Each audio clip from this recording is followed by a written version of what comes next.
UPSC Union Public Service Commission में तमाम तरह की बातें रिजल्ट आने के बाद आता है कि किसी के मार्क्स इंटरव्यू में बहुत कम दिए जाते हैं, कहीं 100 120 दिए जाते हैं किसी के, और उनके थ्योरी में नंबर बहुत ज्यादा होते हैं, लेकिन अंतर ज्यादा रहता है कि इसकी किसी थ्योरी में कम है, उसके इंटरव्यू बहुत ज्यादा नंबर रहते हैं। तो मानवर इस पे सरकार ध्यान ले। इस बिल पर बोल मैं आ रहा हूं मानवर, इस सारे कहीं ना कहीं से रिलेटेड है, एक दूसरे से मिलता है। एसटी डेवलपमेंट का जो फंड होता है फिक्स कर देते हैं उनके पॉपुलेशन के रेशियो के हिसाब से, लेकिन लास्ट तक वो खर्च नहीं करते और लास्ट में जाकर के फरवरी मार्च में उसे कहीं और मदों में ट्रांसफर कर देते हैं।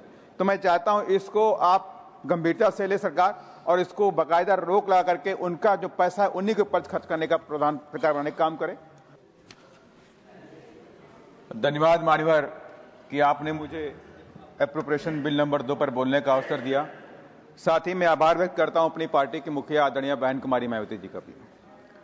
मान्यवर, मैं आपका ध्यान कुछ मुख्य बातों की तरफ लाना चाहता हूं कि पूरे देश के अंदर SC/ST डेवलपमेंट के जो फंड होता है स्टेट के अंदर, जो उनकी पॉपुलेशन के हिसाब से बनाया जाता है, रेशियो के हिसाब निकाला जाता है, लेकिन देखने को मिल रहा है कई स्टेटों के अंदर, मैं किसी भी स्टेट को एक अकेला नहीं बोल रहा हूं, लेकिन तमाम प्रदेशों के अंदर देखने को मिलता है SC/ST डेवलपमेंट का जो फंड होता है फिक्स कर देते हैं उनके पॉपुलेशन के रेशियो के हिसाब से, लेकिन लास्ट तक वो खर्च नहीं करते और लास्ट में जाकर के फरवरी मार्च में उसे कहीं और मदों में ट्रांसफर कर देते हैं।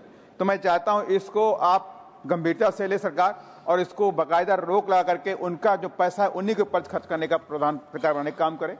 और साथ ही में यहाँ पे बहुत ही महत्वपूर्ण जो हमारे जो गेस्ट लेक्चरर होते हैं, पॉलिटेक्निक कॉलेज हो, चाहे ITI कॉलेज हो, चाहे तमाम डिग्री हैं, यूनिवर्सिटी कॉलेजेस हैं, यूनिवर्सिटीज़ के अंदर भी जो गेस्ट लेक्चरर जो काम करते हैं 10 से 15 साल तक नौकरी करते हैं, 20 साल तक नौकरी करते हैं, 25 साल में उनकी भर्ती हो गई, 15 साल बाद 40 साल का हो गए, 25 साल बाद वो 45 साल के हो गए। तो अब 25 साल बाद मुझसे बोला था कि आपकी सेवाएं खत्म की जा रही हैं, अब हमें आपकी जरूरत नहीं। अब जो 45 साल का जो व्यक्ति हो गया, अब उसकी सेवाएं खत्म कर दी जाएंगी, तो वो कहीं का नहीं रहता है। तो सरकार गेस्ट लेक्चरर के बारे में एक बड़ी ठोस नीति लेकर के आए, ताकि वो गेस्ट लेक्चरर जो है 45 साल बाद बेघर ना हो पाए, बेरोजगार ना होने पाए। इसको लेकर तमाम जो गेस्ट लेक्चरर थे उन्होंने हमसे संपर्क किया, मैंने उनकी बात को आपके सामने रखने का काम किया। मैं चाहूंगा सरकार इस पर ठोस कार्रवाई करने का काम करे। साथ ही UPSC Union Public Service Commission में तमाम तरह की बातें रिजल्ट आने के बाद आता है कि किसी के मार्क्स इंटरव्यू में बहुत कम दिए जाते हैं, कहीं 100 120 दिए जाते हैं किसी के, और उनके थ्योरी में नंबर बहुत ज्यादा होते हैं, लेकिन अंतर ज्यादा रहता है कि इसकी किसी थ्योरी में कम है, उसके इंटरव्यू बहुत ज्यादा नंबर रहते हैं। तो मानवर इस पे सरकार ध्यान ले। इस बिल पर बोल मैं आ रहा हूं मानवर, इस सारे कहीं ना कहीं से रिलेटेड है एक दूसरे से। तो इस पर भी सरकार जातियों का पैनल यूपीएससी बनाने का भी काम करे। SC/ST हॉस्टल की बात की जाती है, सरकार ने फंड याद किया कि हम गर्ल्स हॉस्टल बनाएंगे पूरे देश के अंदर, अच्छा कदम है, स्वागत योग्य कदम है। लेकिन मैं चाहूंगा सरकार से जो SC/ST के जो हॉस्टल हैं, जो बहुत पहले बनाए गए थे, आज तक उनके पॉपुलेशन के हिसाब से नहीं बनाए गए हैं, उन पर भी सरकार काम करे। हर जिलों के अंदर SC/ST हॉस्टल बनाए जाएं, और साथ ही सरकार ने एक प्रावधान किया है कि 50% जनरल लोगों को उनमें भर्ती की अलॉटमेंट किया जाएगा। तो उसकी वजह से तमाम जो गरीब लोग हैं, तबका जो गरीब तबका होता है SC/ST का, वो हॉस्टल पाने में असमर्थ हो रहे हैं। उनकी एक विडंबना है, उसको सरकार समझने का भी काम करे, ताकि SC/ST के जो हॉस्टल हैं उनको ही अलॉटमेंट किया जाए। साथियों, अगर आप बनाना चाहते हैं जनरल के लिए बनाए, कोई दिक्कत नहीं है। साथ ही में एक बात मैं आपसे कहना चाहता हूं कि पूरे देश के अंदर जो SC/ST डेवलपमेंट का जो फंड होता है उनके विकास के लिए, शिक्षा के लिए, नौकरी के लिए होता है।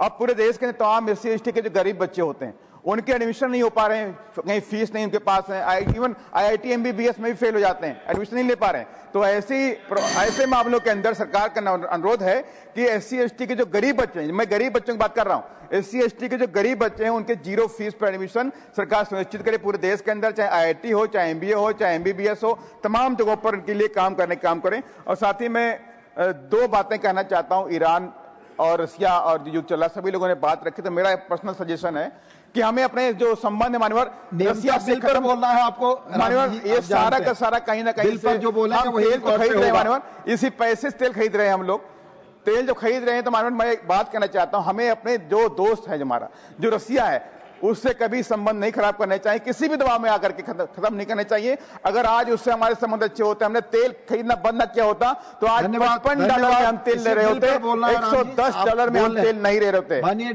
मानिए राम जी, मानवर, मेरा ये बात कहनी थी मानवर। और मैं चाहता हूं कि सरकार जो मेरी बातें इनको संज्ञान ले, गंभीरता से ले और किसानों की तमाम समस्याएं मान्यवर है। मैंने पहले बोला था, किसानों का जो आज भी पेस्टिसाइड होता है उस पर जीएसटी लगता है 18% का है और तमाम तरह की कंपनियां इसमें इन्वॉल्व हुई हैं, उनकी मोनोपोली है, नए नए सॉल्ट लेकर के आ रही हैं और उनका जो सॉल्ट है इतना महंगा होता है कि 5,000 रुपए एकड़, 10,000 रुपए एकड़ की दवाइयां होती हैं, उस पर जीएसटी खत्म करे सरकार और उनकी मोनोपोली खत्म करने के लिए मीडियम लेवल की जो कंपनियां हैं उनको भी लाइसेंस और उनको जो सुविधाएं जो अन्य कंपनियों को दी जाती हैं इससे उनको सहायता देने का भी काम करें। धन्यवाद। जय भीम, जय भारत। बहुजन समाज की हर खबर पाने के लिए चैनल को सब्सक्राइब करें, लाइक करें, शेयर करें। नेशनल चौपाल को बचाने के लिए ज्वाइन बटन क्लिक करके चैनल की सदस्यता लें और चैनल को आर्थिक मदद करें।